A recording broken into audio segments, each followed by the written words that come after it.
Apparently, it's pretty much what we thought. Good, but could be better. Needs a little paint around the edges, but otherwise in shape. Full of hope and promise, but in need of a concerted effort to overcome badness. We're a country where evil is not welcome, thank you very much. Sure, we have plenty of righteous people, but unless we maintain a constant vigil, nefarious elements will overtake our agenda of niceness. Some of the things we stand for are families, jobs, and health. Conditions we can do without are crime, crib death, and grumpy New York developers with the cheery optimism of that gray-green slime you find growing on sunken cave ceilings. But the president is forced to speak in soaring rhetoric, while the rest of us long for specific proposals. And we here at Durst Co. are glad to help out with the real State of the Union. Sure, we may seem a little depressed right now, but hey, it's January, and nothing we can't bounce back from now that Downton Abbey has returned and the X-Files is only a couple of weeks away. It'd be nice if someone could make the television weather guys just tell us what the temperature will be tomorrow. Stay tuned for our 5-day forecast later in the show. Any politician who vows to make English America's official language should be required to sign a pledge to sell themselves exclusively to domestic lobbyists. Just to regain some balance, it would really help if bloated billionaires would stop blaming all of our problems on the poor. The same with the sons of immigrants complaining about immigrants. America needs to rebuild our jobs base before we end up with an economy based on people delivering pizzas to one another. And finally, the real State of the Union will be fine if people just leave it alone. As my ma used to say, don't pick at it. For the cause effect, I'm Will Durst. All right, thank you, Will. Sorry for the sound, folks. I have it as loud as it was letting me play, so I apologize. Anyways, so this week, do we want to lead with the State of the Union or with the Oscar diversity issue? How do you guys feel? Well, we can talk. We can talk about the State of the Union, I think. Yeah. So the president close with happy news, like. Well, so the president. I'm advocating benign neglect. Exactly. Well, so the president did the State of the Union, and it was kind of he was definitely taking some shots at the Republicans, but basically a pretty positive speech, and it seemed like he was really trying to take a victory lap on how things are going and whatever, but.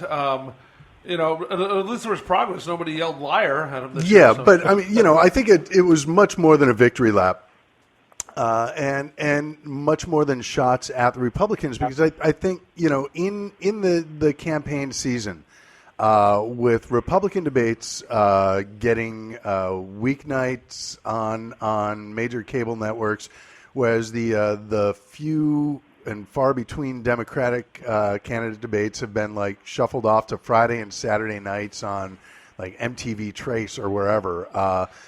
It seems like more than ever the Republicans in the past year have just been hammering the Obama agenda and flat out lying about it and screaming doom and gloom. I think the State of the Union address, not being a slam on Republicans and not being a victory lap, served the purpose of saying, hey, folks, I know there are people out there screaming in your face that we're all going to die and things are horrible, but you know what? Let's take a look at what we've actually accomplished in the last 7 years. And, if you want to call that a victory lap, just because things have gotten much better in the last 7 years. I mean, I think that, whoever this person, every time I watch the news and someone says, well, it's the end of the world and Obama's going to take us down and all these problems and I want my country back and we want our country. What the hell is that? None of those people have talked to me. I don't know what they're talking about. I've had a job for the last 25 years. I can't help it that crime pays, but I've had a job. And, we had to do those things, but I'm just saying, these guys. I mean, it's the people of the underbelly, and I think it's like in all the commentary that they've been stating, it is the that white male that's out there worried that they're sending fear to that. Hey, man, that immigrants are going to take your job, and you're not going to have this. And Obama's going to take your guns. And take your guns, and all this stuff, I mean, yeah, go ahead, man. Oh, well, the latest wave of fear is that the immigrants are going to shoot you because they're coming over from Syria and fleeing ISIS, and some ISIS are infiltrating them. Right. So. Well, and I understand that what happened in San Bernardino happened, but when you've got the NRA and all the Republicans that they have in their pockets voting against potential legislation that would keep people who are on the TSA's no-fly list from getting guns, how can you legitimately believe these people? Well, the terrorists are going to shoot you. ISIS is coming over and they're going to shoot you. Well, stop them from getting guns. Nope, can't do that. Guns are citizens. It's ridiculous. Like corporations. Yeah. Except guns have more rights than corporations. Guns like corporations. Yeah. It's so it's not that it's anything new, but you can't manufacture fear with one hand while stoking it with the other. I mean, just look at Oregon. I mean, all you have to do is look at Oregon. I mean, you these guys. Has anybody over in Oregon been shot? No, they got guns, long guns. They've been able to take over a compound. And they're sitting in a birdhouse, of course. But they're walking around with guns. Yet, right. A brother in Chicago had a knife walking away, and he got 16 bullets. Yeah. I'm saying, hey, these guys showed you their guns.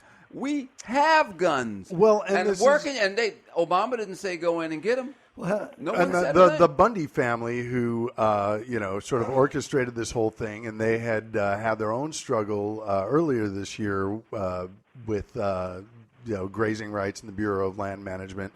When their standoff was going on earlier this year, there were patriots, finger quotes definitely implied, pointing long-range rifles at federal employees and federal agents. And if that is not terrorism, I don't know what is. How dare you call him a terrorist? I don't judge terrorists by the color of their skin. Patriot. I'm sorry. He is for America, yes. But not my America.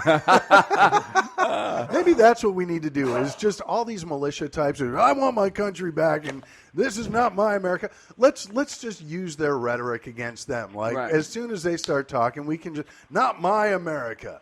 We're hearing stories coming out of Oregon. One of the things I read this week was that one of the militia members was taken down by a 70-some-odd-year-old bird watcher. Guy was crouched in the brush watching owls burrow, as bird watchers do. And one of these militia guys comes up behind him with his gun, identify yourself, name, rank, blah, blah, blah. And the 70-year-old bird watcher takes the guy down with a wrestling move that he had learned in high school. Awesome.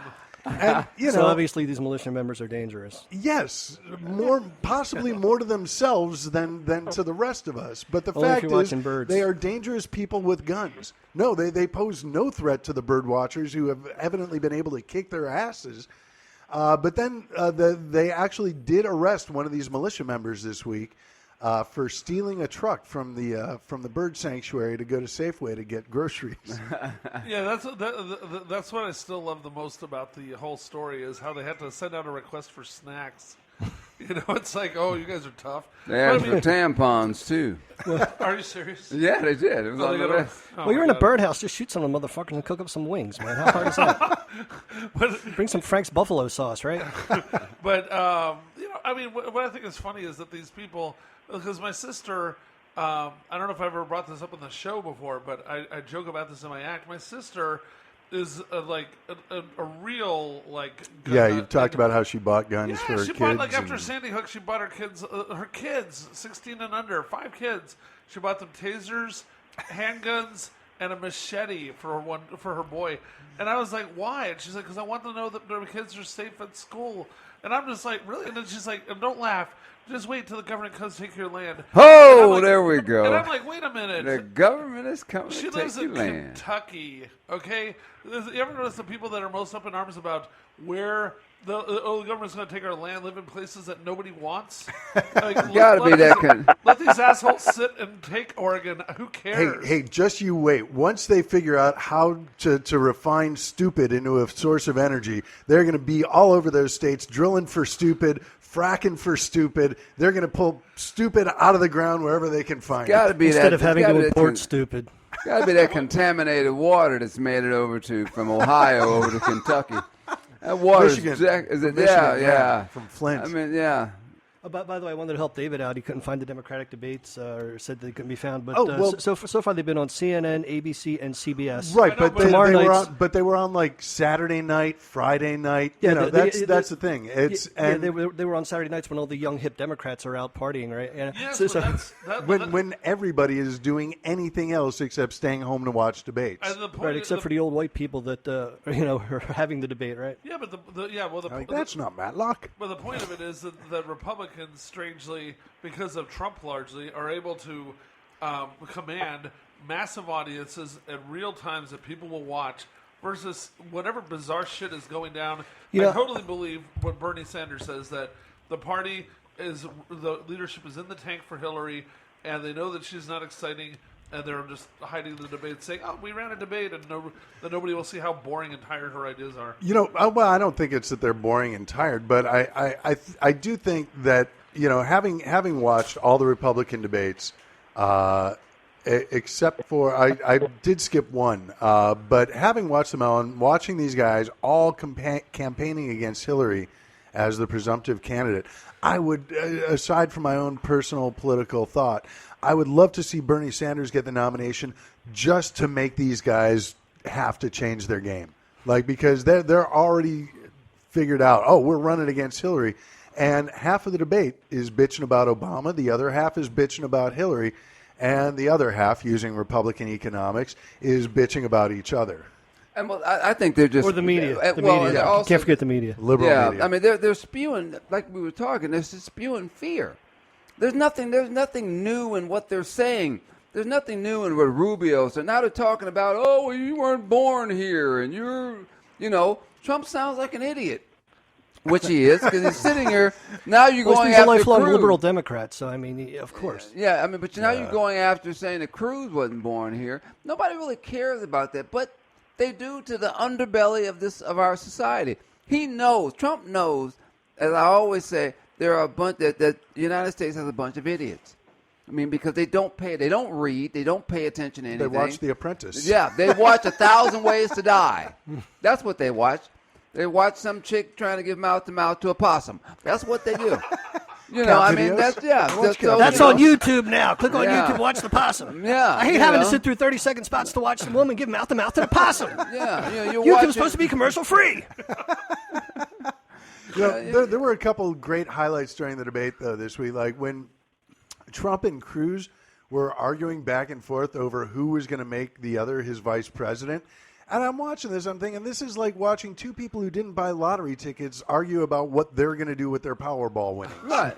And end up fighting, yes. Yeah, but what's interesting is that Trump keeps hammering home this Cruz thing, saying there's going to be lawsuits, about the citizens. And now he has gotten sued, and Trump's saying, I told you so.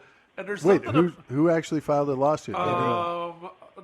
Some guy in Texas, a professor. Oh, God. Oh, yeah. Yeah, I thought they outlawed professors in Texas years ago. but I'm saying that... They don't even have history books. Hell, you know that. He's got an 8th grade education. Yeah. Or as it's known in California, college eligible. Yeah. Oh, or in Texas, that's a Texas PhD.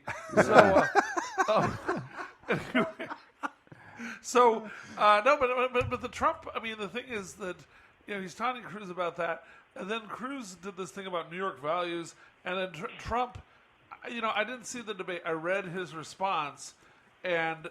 That was kicked at Jews by saying that. It was what? By saying that New York values. Oh, yeah, he was... That was a shot at Jews. Well, it used to be. Now, But Trump, and then he had to... Did you see them give him the finger on the New York Post? New York Daily News. That's what I was about to... Yeah, so but it's like... You can say that it's a dig just at Jews, maybe partly, but I mean, he's talking about that New York is a liberal, Right. liberal bastion, and that Trump used to espouse liberal stuff. But the thing is that I thought Trump's answer was fucking fantastic